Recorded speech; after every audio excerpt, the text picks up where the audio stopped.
It's a growing movement across the country. School districts decided to keep students from using their phones during school hours in an effort to improve focus and overall mental health. Arkansas Governor Sarah Huckabee Sanders is a big proponent of phone-free schools and was inspired to spread the word after reading a best-selling book. The governor and the book's author sat down for this GMA3 exclusive with ABC senior national correspondent Sivos and Sami as they were visiting an Arkansas school.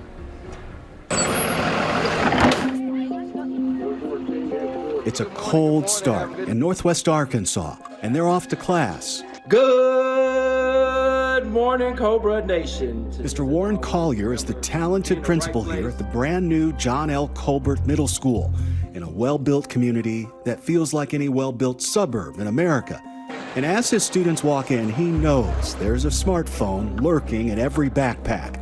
And today there are new rules. So cell phones are not allowed, so they have to keep them in their backpack all day. The school district is agreeing with the state's governor, who says schools need to do something to clear young minds crowded with texts and Snapchats instead of English and algebra. And while most parents see the wisdom, people are divided on separating kids from their phones. I think it's a way we can communicate with our child when we need to communicate with them. But it's a double-edged sword. It's a distraction. I think they should only be used for safety measures, but as far as just having them all day, no. As soon as they can order enough of these pouches, this is where most of their students will need to place their devices whenever they enter school buildings. Already, nearly a dozen states have passed laws keeping students from using smartphones in schools, and the governor of Arkansas is working on getting her state to do the same. You would like to see legislation? Certainly I would be supportive, not just from a state level, but also a federal perspective. I don't think it's ever been harder to be a kid than it is right now. There's so many pressures, so many expectations, and so much influence on everything that you do, and so often not coming from the best places. Do you always sit there? No. Governor Sarah Huckabee Sanders says that as a mother of 3 school-age children, she was inspired to change school rules in her state after reading this book, The Anxious Generation. It's a bestseller that's become gospel to frustrated American educators.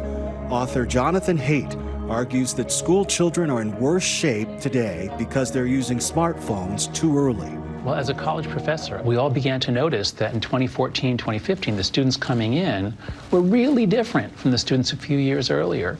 They were much more anxious and depressed, much more fragile. Almost everyone had a smartphone, front-facing camera, Instagram, and now it's normal for kids to be doing this all day long. And that, I believe, is what caused this huge increase in anxiety, depression, self-harm. He says that after 2012 in particular, a great more number of students were diagnosed with anxiety and mental illness. And he says it's no accident this was around the same time when people started replacing their old flip phones with smartphones, putting the stresses of the internet and social media into the palm of their hands. His solutions are getting popular, suggesting that kids should have no smartphones before high school, no social media before they turn 16, and he's telling parents to send their kids to play outdoors with other children and with little adult supervision. We've got to give kids back a childhood worth having, worth remembering. Governor Sanders sent a copy of his book to every single lawmaker in her state and every governor in America. She's the one who sent her schools the money for the pouches. 112 school districts have signed up so far. And she's traveling across her state, encouraging more schools to go smartphone free. We don't have to be overwhelmed by this, and if we work together, we can make it better. Some of the parents she talked with say that both they and their kids are learning to adjust to students without their devices. So you learn to be able to go to the nurse and talk to your counselor as a student. In the same way with parents, they learn to call the school and tell them, my kid's not riding the bus, it's riding the car today. And I think those limits, there are important life skills within the limit, you know, that you can't be on your phone all the time when you're working. And, you know, you need to be able to recognize those instances when it's okay to have it and maybe not so okay to have it out. At the beginning of it, kids will be mad about it and not want to do it.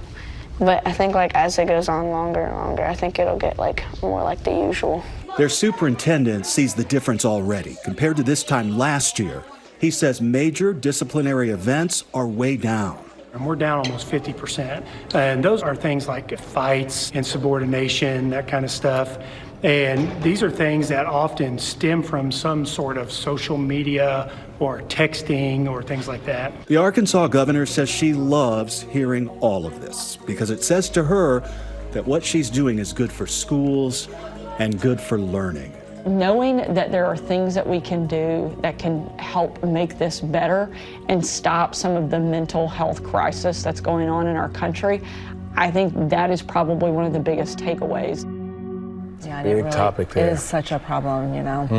Our thanks to Steve Osinsami for that report. And Governor Sanders tells us that about 75% of the districts in her state have a school attempting to be smartphone free.